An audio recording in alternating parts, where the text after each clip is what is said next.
तो hello friends, आज हम क्रियो में एक्सट्रूड कमांड सीखेंगे। तो उसके लिए मेरे को एक स्केच ड्रॉ करना होगा। तो चलिए मैं जल्दी से स्केच ड्रॉ कर लेता हूँ।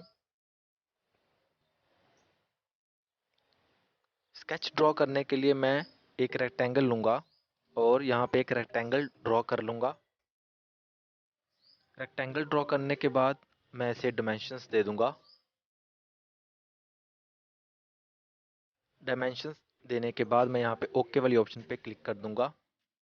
ओके करने के बाद आपने यहाँ पे एक्सट्रूड वाली ऑप्शन पे क्लिक करना है और ये ऑटोमेटिक ही वो स्केच उठा लेगा और यहाँ पे ब्लाइंड वाली ऑप्शन ऑन हो जाएगी।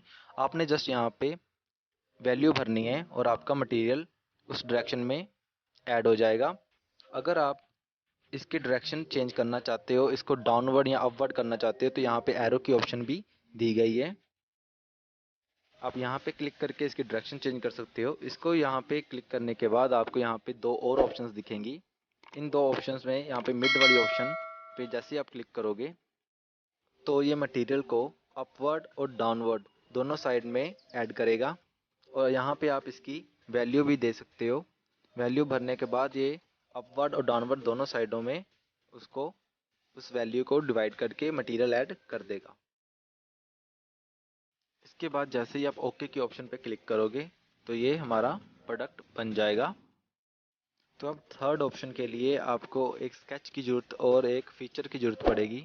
तो मैंने यहाँ पे स्केच और ये एक फ़ीचर यहाँ पे पहले से बना रखा है। आपने जस्ट यहाँ पे एक्सट्रूड के ऑप्शन पे क्लिक करना है और यहाँ पे जैसे ही आप क्लिक करोगे आपको तीन और नई कमांड्स शो होंगी। तो उन कमांड्स के अलावा आपको सिर्फ ये लास्ट वाली जो कमांड है, जो एकदम लास्ट में है, वो वाली सिलेक्ट कर लेनी है, क्योंकि हम पहले वो वाली सीखेंगे, बाकी की तीन खुद ब खुद ही आपको आ जाएंगी। तो सबसे पहले मैं प्लेसमेंट में जाऊँगा और यहाँ पे मैं स्केच को सिलेक्ट कर लूँगा। स्केच को सिलेक्ट करने के बाद मैं यहाँ पे क्लिक करूँगा और यहाँ पे कोई भी पॉइंट, कर्व, प्लेन या सरफेस को सिलेक्ट कर लूँगा। तो मेरा जो वो सिलेक्शन होगी उसी के अकॉर्डिंग वो मेरा मटेरियल को ऐड कर देगा। तो यहाँ पे आप देख सकते हो पॉइंट, कर्व, प्लेन और सरफेस वो मांग रहा है। तो यहाँ पे आपने जस्ट प्लेसमेंट में जाके सिर्फ वो स्केच को सिलेक्ट करना है और स्केच को सिलेक्ट करने के बाद आपने उन चारों चीज़ों में से पॉइंट, प्लेन, कर्व और सरफेस में से कुछ भी सिलेक्ट कर लेना है। तो मैं यहाँ पे आपको एक सरफेस सिलेक्ट करके दिखाता हूँ। तो ये देखिए मैंने यहाँ पे ये सरफेस सिलेक्ट की है। तो सरफेस सेलेक्ट करते ही देखिए वो उसने मेरा जो स्केच है उसमें मटेरियल ऐड कर दिया है उस सरफेस तक। तो जैसे अब मैं यहाँ पे रिमूव करके इसका जो टॉप प्लेन है वो सिलेक्ट कर लूँगा। तो इसने उस टॉप प्लेन तक या टॉप सरफेस तक उस मटेरियल को ऐड कर दिया है। तो यहाँ पे मैं इसे रिमूव कर देता हूँ। रिमूव करने के बाद अब मैं आपको एक लाइन जो कर्व थी उसे सिलेक्ट करके दिखाता हूँ। तो ये देखिए उसने मेरा मटेरियल उस लाइन तक मेरा एक्सट्रूड कर दिया है। अब यहाँ पे जैसे ही आप पॉइंट को सिलेक्ट करोगे तो वो पॉइंट तक उस मटेरियल को ऐड कर देगा। इसके बाद हम नेक्स्ट तीन कमांड जो हमने छोड़ी थी उनको भी देख लेते हैं। तो यहाँ पे जैसे ही आप क्लिक करोगे तो आपको नेक्स्ट तीन कमांड्स शो हो जाएंगी। तो ये देखिए नेक्स्ट जो कमांड है वो ये तीन है। तो इसमें से सबसे पहली जो कमांड है वो है हमारे पास नेक्स्ट सरफेस वाली। तो इसमें क्या होता है कि जैसे हमारा ये पीस बना हुआ है, यहाँ पे हमने ये फीचर बनाया, यहाँ पे हमारा स्केच है।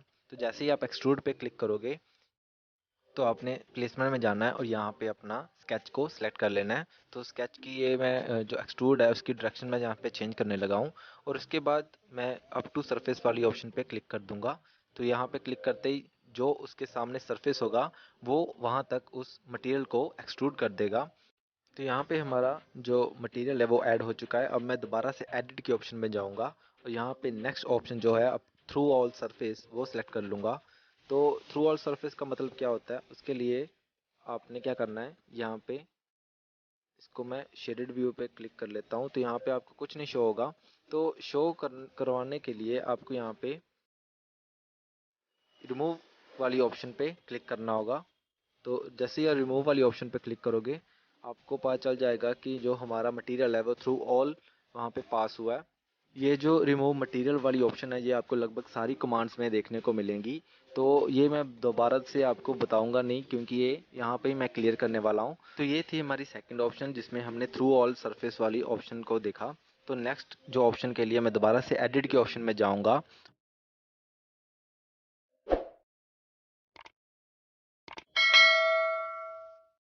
और यहाँ पे मैं जो लास्ट ऑप्शन जो हमारी रह गई थी अप टू सरफेस वाली, वो वाली सिलेक्ट कर लूँगा।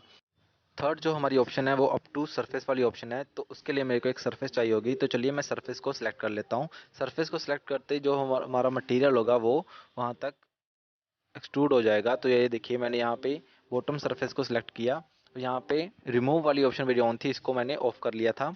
तो ऑफ करते ही देखिए ये यहाँ तक एक्सट्रूड हो गया है। तो एक्सट्रूड होने के बाद या आपने यहाँ पे ओके वाली ऑप्शन पे क्लिक कर देना है, तो हमारा जो प्रोडक्ट है वो बन जाएगा।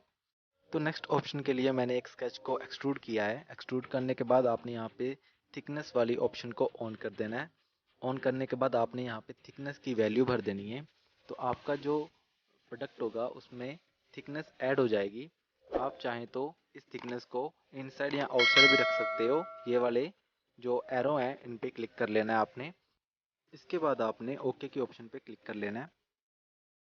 नेक्स्ट ऑप्शन के लिए मैं दोबारा से एडिट के ऑप्शन में जाऊंगा और यहाँ पे एडिट डेफिनेशन पे क्लिक करूंगा। इसके बाद मैं यहाँ पे थिकनेस वाली ऑप्शन को ऑफ कर दूंगा। ऑफ करने के बाद आपने ऑप्शन में जाना है, तो आपको सेम वही सारी कमांड्स यहाँ पे दोबारा देखने को मिलेगी जो हमने ऊपर ब्लाइंड, अप टू सरफेस या अप टू सिलेक्टेड वाली ऑप्शन देखी थी। इसके बाद यहाँ पे साइड 2 में भी अगर आप क्लिक करोगे तो आपको सेम सारी ऑप्शंस वहाँ देखने को मिलेगी। साइड 2 यानी कि उसकी ऑपोजिट डायरेक्शन में भी अगर आप ऐड करना चाहते हो मटेरियल को, तो सेम सारी ऑप्शंस आप यहाँ पे सेलेक्ट करके आप यहाँ पे चूज़ कर सकते हो। इसमें साइड 1 यानी कि अपवर्ड डायरेक्शन है और साइड 2 डाउनवर्ड डायरेक्शन है। तो आप इस चीज़ का ख्याल रखते हुए सेम वही वाले सिलेक्शंस करके आप यहाँ पे चेंज कर सकते हो। तो मैंने यहाँ पे साइड 2 बंद कर दिया। यहाँ पे ऐड टेपर की ऑप्शन भी आपको देखने को मिलेगी। अगर आप अपने प्रोडक्ट में टेपर भी देना चाहते हो तो यहाँ पे आपने टेपर की वैल्यू भर लेनी है। तो आपका जो प्रोडक्ट होगा उसमें टेपर ऐड हो जाएगी। तो ये मैंने पॉजिटिव टेपर दी थी तो इसमें पॉजिटिव टेपर लग गई है। तो अगर आप इसको नेगेटिव में टेपर देना चाहते हो तो आपने यहाँ पे नेगेटिव में वैल्यू भरनी है। तो मैंने यहाँ पे नेगेटिव में 50 भरी है, तो इसमें नेगेटिव में टेपर अप्लाई हो गया है। तो आप देख सकते हो। इसके बाद आपने यहाँ पे जो वैल्यू रखनी है वो आप रख सकते हो। रखने के बाद आपने यहाँ पे ओके की ऑप्शन पे क्लिक कर देना है।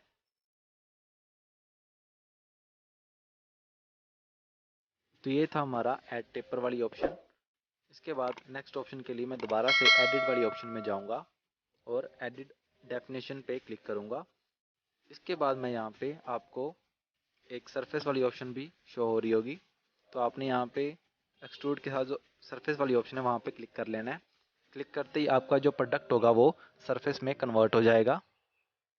तो जैसे ही आप टिक वाली ऑप्शन पे क्लिक करोगे आपको आपका जो प्रोडक्ट होगा वो इस कलर का शो होगा। ये जो कलर है, जो ब्लूइश कलर है, ये सरफेस का कलर होता है। तो आप ये ध्यान रखें, अगर आपका कोई प्रोडक्ट है अगर आप वो ब्लू में बन रहा है तो इसका मतलब वो सरफेस में है। तो एडिट डेफिनेशन में दोबारा लौट जाता हूँ और यहाँ पे ऑप्शन में जाके यहाँ पे कैप एंड वाली ऑप्शन पे क्लिक कर दूंगा। तो इन दोनों ओपन एंड्स में कैप लग जाएगा। इसके बाद आपने ओके की ऑप्शन पे क्लिक कर लेना है और हमारा जो प्रोडक्ट होगा वो एकदम सरफेस में कन्वर्ट हो जाएगा। तो ये थी हमारी आज की वीडियो। आपको कैसी लगी मुझे नीचे कमेंट करके जरूर बताएं और वीडियो को लाइक और सब्सक्राइब करना ना भूलिएगा। धन्यवाद।